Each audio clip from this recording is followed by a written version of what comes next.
أعوذ بالله من الشيطان الرجيم. بسم الله الرحمن الرحيم. هل أتاك حديث الغاشية؟ وجوه يومئذ خاشعة عاملة ناصبة تصلى نارا حامية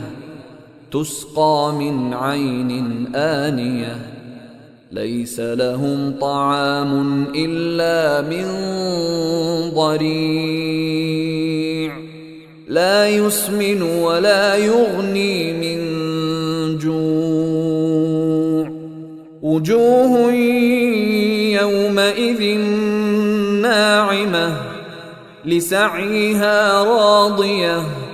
في جنة عالية لا تسمع فيها لاغية فيها عين جارية فيها سرر مرفوعة وأكواب موضوعة ونمارق مصفوفة وزرابي مبثوثة أفلا ينظرون إلى الإبل كيف خلقت وإلى السماء كيف رفعت وإلى الجبال كيف نصبت وإلى الأرض كيف سطحت فذكر إنما أنت مذكر لست عليهم بمسيطر إلا من تولى وكفر